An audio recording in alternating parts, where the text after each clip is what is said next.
I'm Rhett and I make nature documentaries. After you shoot every day, you have to go home and watch all the footage you've just taken. This is called going through the dailies.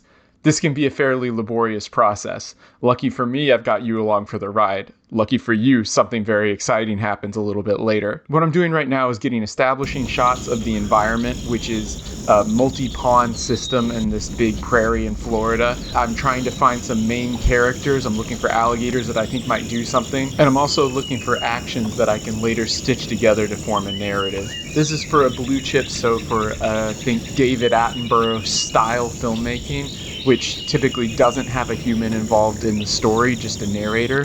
And in order to do that, you wind up thinking of the animals kind of like actors, and you can even stitch together multiple different animals into one character to form a story. So for example, that action of this alligator walking out of the water, I might actually use later, even if it's not technically the same alligator that does the action. This is a big male that's been defending Pond 1. Pond 1 is this kind of smaller looking, disconnected pond from the other ponds. I don't really know why he wants this pond so much, but for the last few days he's been really vigorously pushing off other alligators that show interest in it. Another male has entered the pond and he is not happy about that.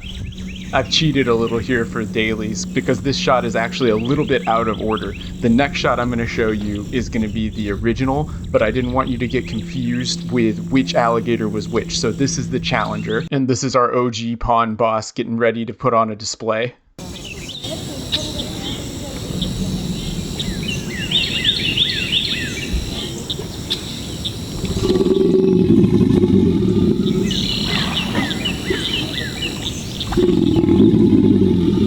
They rumble like this and actually make the water jump up and down as though it's raining. Back to the challenger who's chosen to return the display. This is a continuation of that shot from earlier, placed when it actually happened.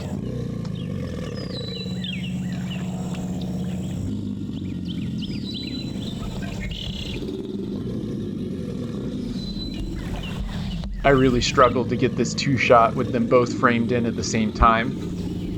They keep doing this for a while and then eventually settle down with neither of them leaving the pond or really moving at all.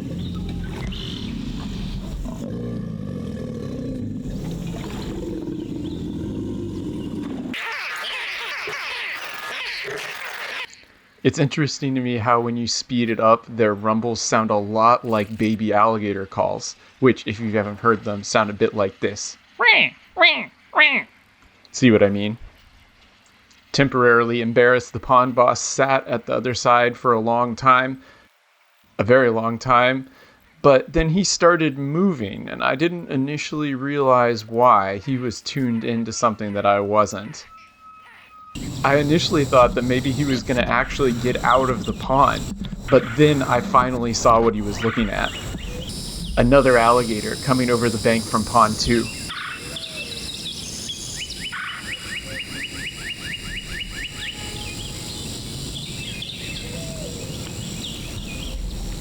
All I'm trying to do here is to frame both of them in the same shot. If I had multiple cameras, I might try to get camera 2 to get some close-ups, but right now, anticipating action, I'm just going to see if I can catch everything on the same frame. Oh, there he goes!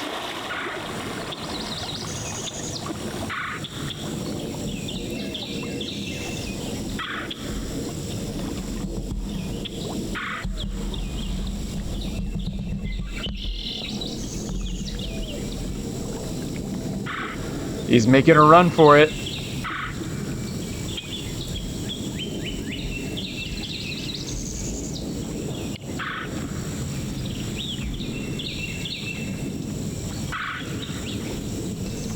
This is not what that new gator had in mind. You can see it coming out of the water there.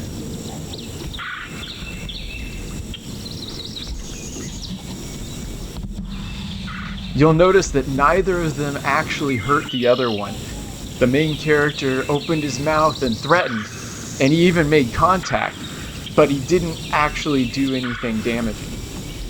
That's probably because to hurt the other alligator would also incur a big risk on the aggressor. Maybe he would win, maybe he wouldn't, but even if he wins, he could get injured, and that is just not worth it most of the time. So there's a strong incentive for a lot of animals in nature just not to bother each other too much. A lot of fighting is actually kind of play fighting or the imitation of fighting, mostly as threats and displays, just to show I'm really big, you don't want to bother with me.